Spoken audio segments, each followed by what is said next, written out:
Guys, I hope you will be all fine.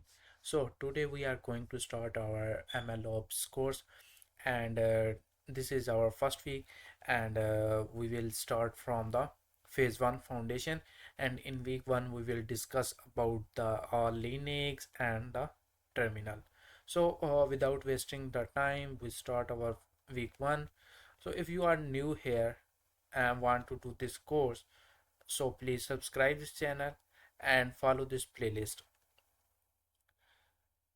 In this course, I have divided each week content like in theory. Here are the commands, here are the practical, here is the quiz, and here are all the resources which you can follow, and here is your homework. So सबसे पहले जो हम start करने जा रहे हैं वो है theory, because some of the students जो हैं उनको इनके बारे में नहीं पता कि लिनक्स क्या होती है, टर्मिनल क्या होता है। तो थोड़ा बहुत जो है वो थ्योरी पढ़ाना भी ज़रूरी है, क्योंकि जब आपको किसी भी एक चीज़ का नहीं पता होगा, लाइक अगर आपको लिनक्स का पता ही नहीं है कि लिनक्स है क्या या टर्मिनल क्या चीज़ होती है, देन आप उसको प्रैक्टिकल उसका कैसे कर सकते हैं। इसलिए मैंने हर लेक्चर को जो है वो डिवाइड किया है, theory, then commands and then practical. And theory में ये नहीं है कि बहुत ज़्यादा कोई थ्योरी है, बस जो बेसिक कॉन्सेप्ट्स हैं, जो इम्पोर्टेंट कॉन्सेप्ट्स हैं, उनको डिस्कस किया है, ताकि जो है आपकी प्रियल जो इनिशियल कॉन्सेप्ट्स हैं वो क्लियर हों, तो आगे आपको आसानी रहे। तो सबसे पहले कि what is Linux and why does every engineer use it. So सबसे पहले तो मैं आपको ये बता दूं, लाइक मैं हो गया या आप लोग जो भी हैं, हम सब जो हैं वो ज़्यादातर जो है विंडो यूज़ करते हैं, सम ऑफ यू एंड यूज़ कर रहे होंगे मैक। बट अगर मैं कहूँ कि जितने भी सर्वर्स हैं in the world, about 99% of all servers जो हैं वो लिनक्स पे रन कर रहे हैं। अब लिनक्स क्या है हमारे पास? लिनक्स भी एक ऑपरेटिंग सिस्टम है, जैसे कि हमारे पास विंडो एक ऑपरेटिंग सिस्टम है, मैक एक ऑपरेटिंग सिस्टम है। इसी तरह हमारा जो है लिनक्स भी एक ऑपरेटिंग सिस्टम है। इधर तक हुआ गुड। अब वट जब भी कोई भी मशीन एमएल मॉडल जो है वो हम डिप्लॉय करते हैं ऑन ए डब्ल्यू एस, तो सबसे पहली बात, ए डब्ल्यू एस जो है वो रन कर रहा होगा लिनक्स पे। अगर कोई भी हम यूज़ करते हैं docker, if you don't know about the docker, so you don't need to worry about this, we will discuss this later. अगर आप जो है डॉकर यूज़ कर रहे हैं, वो भी जो है लिनक्स पे चल रहा होगा। कोई कंपनी है वो क्यूबरनेट्स यूज़ कर रही है, वो भी लिनक्स पे। मीन मोस्टली मैं आपको बताऊं, जितने भी online like A W S वगैरह या डॉकर वगैरह हैं, उन पे लिनक्स ही बैकएंड में काम कर रहा होता है। तो लिनक्स, अब सबसे पहले ये पता चल गया कि लिनक्स क्यों ज़रूरी है, क्योंकि ऑल तकरीबन एम एल मॉडल जितने भी हैं, 99% ऑफ सर्वर्स जो हैं वो रन कर रहे होते हैं लिनक्स पर। अब लिनक्स क्यों यूज़ किया जाता है? लिनक्स, सबसे पहली बात तो यह है, ये एक कमांड लाइन इंटरफेस है। अब कमांड लाइन इंटरफेस क्या? अब जैसे कि मैं बताऊं आपको, ये हमारी लेट्स विंडो ऑपरेटिंग सिस्टम है। तो यहाँ पे देखें डिफरेंट टैब्स हैं, मैं यहाँ पे जो है वो माउस से कंट्रोल कर सकता हूँ डिफरेंट टैब्स को। बट इन लिनक्स जो है वो कोई ग्राफिकल यूज़र इंटरफेस का ऑपरेटिंग सिस्टम नहीं है, बल्कि वो एक कमांड लाइन इंटरफेस है। कैसे? हम उसमें कमांड लिखते हैं टर्मिनल पे, उसके अकॉर्डिंग जो है वो उस कमांड के रिलेटेड जो भी ऑपरेशन है वो परफॉर्म होता है। तो एक टेक्स्ट कमांड से वहाँ पे ऑपरेशंस कमांड जो है वो परफॉर्म किए जाते हैं। वहाँ पे कोई बटन या क्लिक करके परफॉर्म नहीं किया जा सकता ऑपरेशंस। ओके। एंड जहाँ पे वो हम टेक्स्ट लिखते हैं उसको टर्मिनल कहा जाता है, ये कमांड लाइन कहा जाता है। It's okay. At first it's looks scary, but after 1 or 2 week you will feel the natural. Simple analogy अगर मैं आपके एक एग्जांपल से समझाऊं, तो विंडो से ये है कि आप माउस से कहीं भी जा सकते हैं, एक विंडो के मतलब रूम के अंदर, और जहाँ पर जो है क्लिक करना चाहें आप क्लिक कर सकते हैं, बट लिनक्स के अंदर नहीं होगा, बल्कि आप क्या कर रहे होंगे, लाइक एक विंडो से शाउट कर रहे होंगे, और जो है उसके अकॉर्डिंग जो भी काम है वो उस रूम के अंदर परफॉर्म हो रहा होगा। तो अब हम मैं आपको बताऊं कि हर how Linux organize files, like हमारी विंडो के अंदर भी या मैक के अंदर भी जो है वो फाइल्स ऑर्गेनाइज होती हैं कैसे। अगर हम इन विंडो देखें तो सबसे पहले हमारे पास सी टाइप होता है, then next folder, then next folder, then next folder. It's okay, like this in Linux भी जो है वो इसी तरह फाइल ऑर्गेनाइज होती हैं। सबसे पहले ये जो फॉरवर्ड स्लैश है इसको हम कहते हैं root file. So this is our root file, like C, जैसे कि पीसी के अंदर सी होगी, तो ये हमारी रूट फाइल होगी जिसको डिस्प्ले किया जाता है, डिनोट किया जाता है फॉरवर्ड स्लैश से। इसके बाद नेक्स्ट फोल्डर होम फोल्डर है, inside home folder next folder है, inside this folder next folder, and here are some folder like etc war and usr। these are the only folders। this is the folder structure। सिर्फ आपको ये पता होना चाहिए कि folder structure Linux के अंदर कैसे काम करता है। सबसे पहले रूट जो है वो आता है हमारे पास, उसके बाद जो है वो नेक्स्ट फोल्डर हैं सारे। अब etc फोल्डर के अंदर जो है वो सिस्टम की कॉन्फ़िगरेशन फाइल्स आएंगी। अब वार फोल्डर के अंदर हमारे पास लॉग फाइल्स आएंगी, और यूएसआर के अंदर जो है इंस्टॉल्ड सॉफ्टवेयर जो हम करेंगे वो हमारे इस फोल्डर के अंदर जाएंगे। एंड वन इम्पोर्टेंट थिंग, जब भी आप दिस साइन देखें, this sign is the like this sign tilde sign, when you see the tilde sign, तो आपको पता चल जाना चाहिए कि आप इस वक्त अपने होम फोल्डर में हैं। आपको पता होगा कि अगर आपके स्टार्ट में टर्मिनल की जहाँ पर आपने कमांड लिखनी है वहाँ के स्टार्ट में अगर आप टाइल्ड साइन देखेंगे तो आपको पता चलेगा कि आप इस वक्त होम फोल्डर में हैं। अगर आप और किसी ओल्डर फोल्डर में होंगे तो home forward slash, let's suppose मैं अगर इस फोल्डर में हूँ तो फॉरवर्ड स्लैश इस फोल्डर का नाम आएगा। अगर मैं प्रोजेक्ट्स फोल्डर की डायरेक्टरी में हूँ तो then forward slash this folder का नाम आएगा कि right now I am this directory. Hopefully you understand this concept. Next is the what is the process and services. जो है ये आपको बोरिंग लग रहा होगा, बट ये बोरिंग नहीं है, ये बहुत इंटरेस्टिंग है। अभी कुछ कॉन्सेप्ट्स हैं थ्योरी के आप क्लियर करें, उसके बाद जब हम प्रैक्टिकल पे जाएंगे तो ये जो है आपको बहुत इंटरेस्टिंग लगने लग जाएगा। So what is the process and what is the service and what is the difference between them. अगर हम कहें कि when you run a Python script Linux start a process, जब भी आप कोई पाइथन का स्क्रिप्ट रन करेंगे उसके रिगार्डिंग एक प्रोसेस लिनक्स जो है वो स्टार्ट कर देगा, और उस प्रोसेस की एक अपना आईडी नंबर होगा, मीन उसका कोई ना कोई स्पेसिफिक आईडी नंबर होगा। जो आईडी नंबर उसका होगा वो किसी और प्रोसेस को नहीं असाइन किया जाएगा through the Linux. And when the script finish, जब आपका स्क्रिप्ट एंड होगा तो प्रोसेस भी वो किल हो जाएगा, मीन एंड हो जाएगा। That's fine. And what is the service. अब मैं आपको बताऊं कि सर्विस इज अ प्रोसेस। अब service is also a process. पहले जो है वो प्रोसेस था, अब मैं बताता हूँ सर्विस क्या है। तो service is also a process, but this process mean this service runs for ever in the background.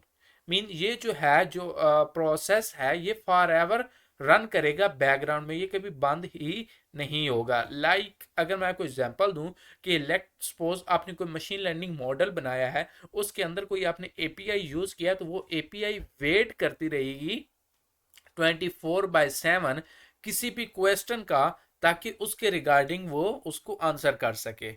तो ये क्या है, 24/7 आपका मॉडल जो है वो बैकएंड में रन कर रहा है, आपकी एपीआई वेट कर रही है। सो देन वो क्या हो जाएगा, हमारे पास एक सर्विस हो जाएगी, एक प्रोसेस नहीं है। प्रोसेस तो वो होता है जब स्टार्ट होता है और फिर वो एंड हो जाता है, जब एंड होता है प्रोसेस भी एंड हो जाता है। बट सर्विस है प्रोसेस ही, बट वो for ever in the background run करती रहेगी।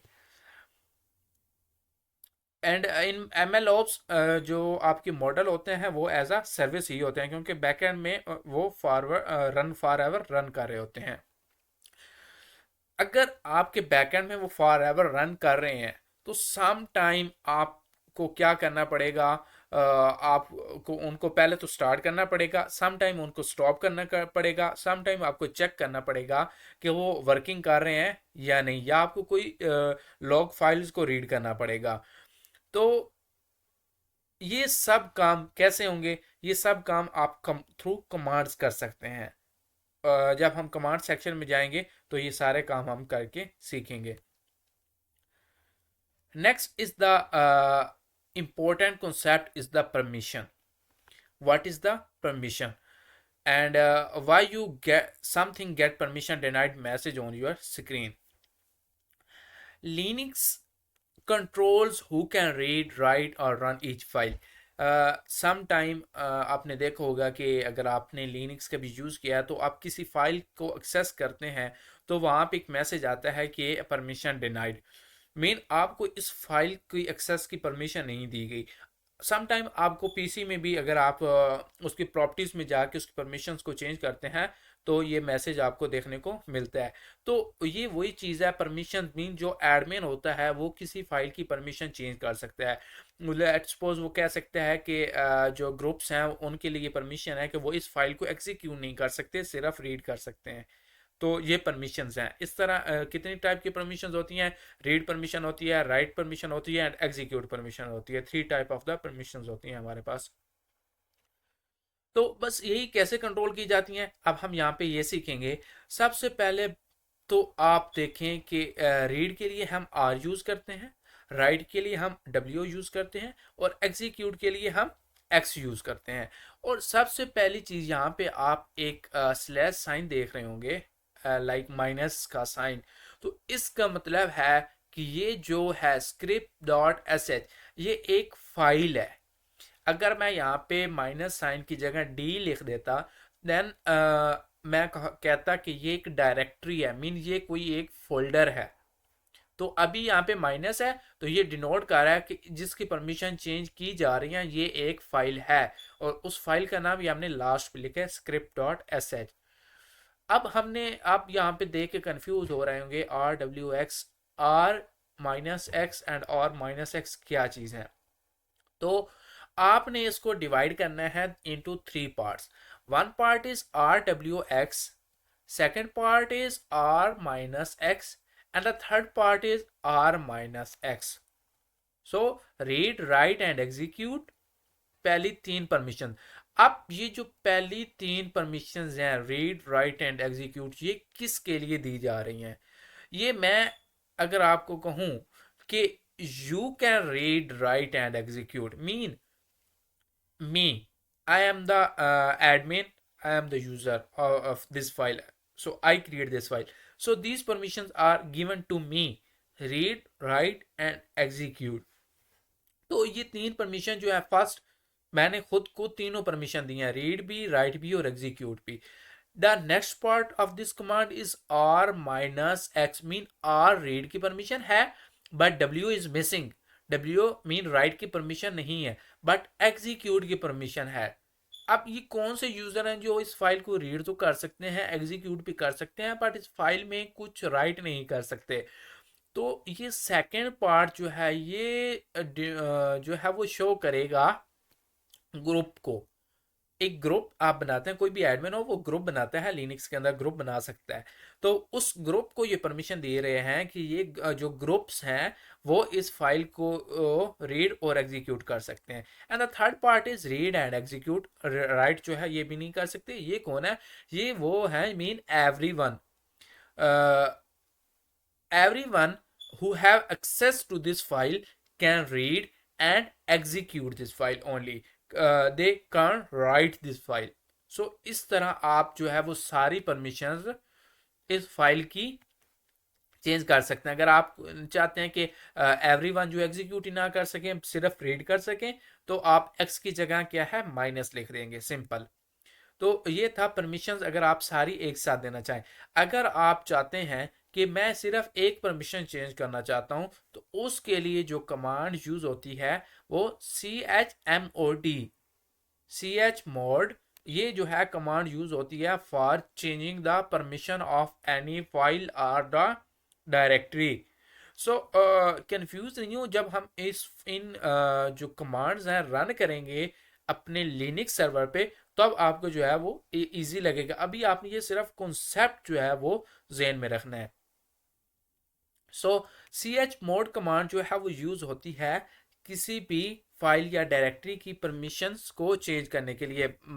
हम कर यहाँ भी परमिशन ही चेंज रहे थे, बट यहाँ पे सारी परमिशन एक साइड चेंज हो रही थी। अगर मैं चाहता हूँ सिंपल कोई वन परमिशन इनमें से चेंज करना, अब मैंने किया यहाँ पे C H mod plus X, sorry, then file name mean this is my file and I am giving this permission, which permission? Execute permission to myself. Myself mean because plus x execution. If you want to specify that this permission is given to me, then or you want to specify this permission is given to group or for the everyone, so then you can write before plus a g character. If you write down the g character, then this permission given to the groups. If you write here the a character, then this permission is giving to the everyone, all. Okay. And if you don't write any word, so you are changing the permission to for yourself. And here I am giving the execute permission to myself. If I write down plus before plus g character, then it I am giving the execute permission of this file to the groups. And if I write down the minus instead of plus sign, then I am denied the permission mean जो हम उनकी permission को जो है वो minus कर हम नहीं चाहते, डिनाई हो जाएगी जब भी वो एग्जीक्यूट करने की ट्राई करेंगे। तो इस तरह आप जो है वो सिंपल कोई भी परमिशंस को चेंज करना चाहें तो चेंज कर सकते हैं। And what is the sudo command? Sudo command आप तब यूज करते हैं जब कोई आपने एडमिनिस्ट्रेशन के जो है कोई भी कमांड लाइक कोई भी एडमिनिस्ट्रेशन ऑपरेशन परफॉर्म करना हो, तब आपको सूडो कमांड की ज़रूरत होती है। लाइक अगर आप सिंपल यूज़र से आपने लॉगिन किया हुआ है, एज एडमिन लॉगिन नहीं है, तो आपको कोई ऐसी कमांड रन करनी है जो जिसके लिए हमें एडमिन की परमिशन रिक्वायर्ड है, तब आप क्या करते हैं? सूडो कमांड यूज करते हैं। तो सूडो कमांड क्या करती है? आपको एडमिन परमिशन देती है। आपको as an admin again log in नहीं करना पड़ता यूजर अकाउंट से लॉग आउट करके। सो आप यूजर अकाउंट में रहते हुए भी एडमिन परमिशन ले सकते हैं बाय द सूडो कमांड। कोई भी आप ऐसी कमांड जिसको एडमिन की परमिशन चाहिए, उससे पहले जब हम सूडो लिख देंगे तो उसे पता चल जाएगा कि ये एडमिन की परमिशन इसे दी गई है। तो sudo next is that command which want the permission of the admin. So apt install something, like something mean you can install anything like Python, uh,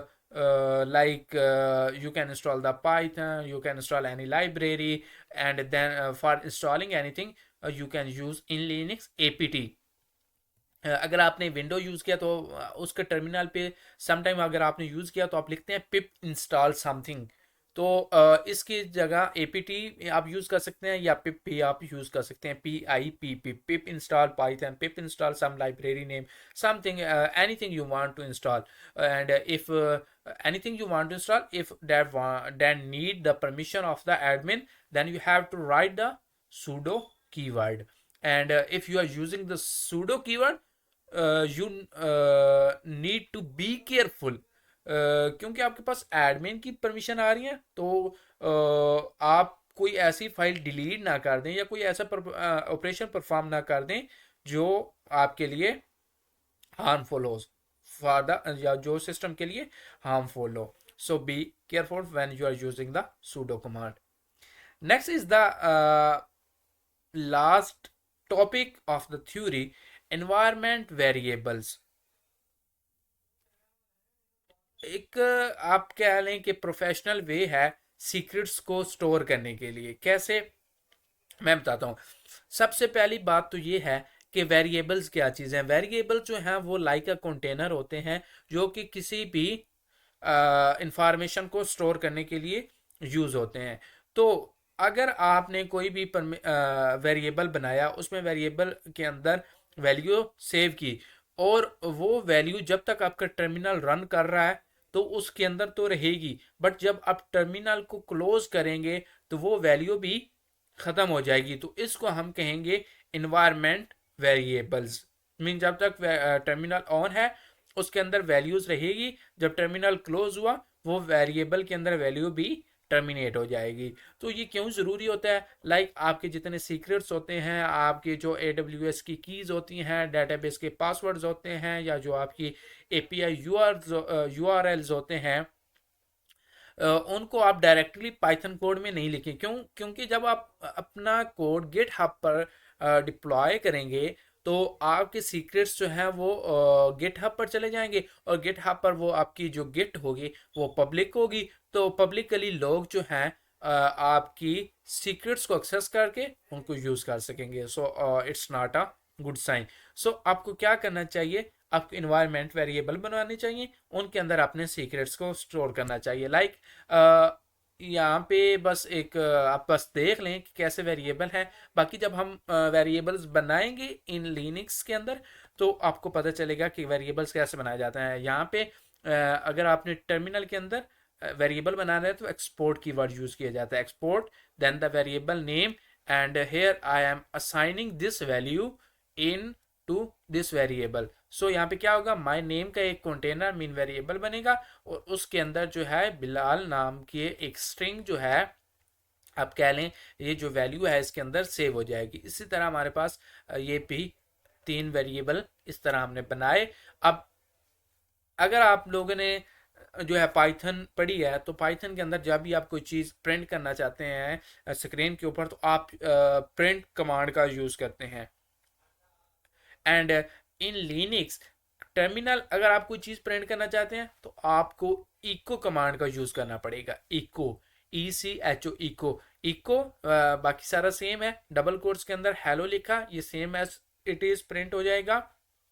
then my name, and this if I don't put here the dollar sign, then my name will print as same, mean my name word print as hello my name. And if I want to print the value of my name, mean this is a variable name, here my name is a variable, and in this the value is this. So if I want to print the value of that variable, then I have to write the dollar sign. If I put here the dollar sign, then the terminal will understand that this is a variable. I hope you understand this concept. So then here will print hello, and in this variable value, and now its value was the Bilal. Then Python, if you want to print anything in terminal in Python, there are two things. आपके terminal में Python के अंदर mean अपने terminal पे आप Python use कर रहे हैं, और उस पाइथन के अंदर आप अगर वेरिएबल को प्रिंट करना चाहते हैं, वेरिएबल की वैल्यू को, तो आप उसको कैसे प्रिंट करते हैं। यहाँ पे हमने सिंपल टर्मिनल के अंदर, अब टर्मिनल के अंदर पाइथन है और पाइथन के अंदर सो पाइथन 3 हम यूज कर रहे हैं, उसके अंदर ये कमांड जो है यूज होगी पाइथन 3 -C, मीन हम पाइथन के अंदर प्रिंट करने जा रहे हैं। तो जब भी आपने पाइथन के अंदर प्रिंट करना है उसके लिए आपको एक लाइब्रेरी की ज़रूरत होगी। आपको वो लाइब्रेरी इंपोर्ट करनी है, उस लाइब्रेरी का नाम है import OS। आपने ये लाइब्रेरी इंपोर्ट की। अब क्योंकि हम पाइथन यूज़ कर रहे हैं तो पाइथन के अंदर आप कोई भी चीज़ जो प्रिंट करते हैं वो थ्रू प्रिंट स्टेटमेंट यूज़ करते हैं। तो प्रिंट स्टेटमेंट मैंने यहाँ पे जो है वो लिख यूज़ की, और अब बाकी सेम हुआ, प्रिंट स्टेटमेंट यूज़ हुई। तो अब मुझे जो है उस वेरिएबल, जो ये वेरिएबल है उसकी वैल्यू चाहिए, तो उसके लिए मुझे इस लाइब्रेरी की ज़रूरत होगी। कैसे? मैंने कहा os dot environ ENVIRON dot get and braces and in single quotes, or you can write in double quotes, here the variable name.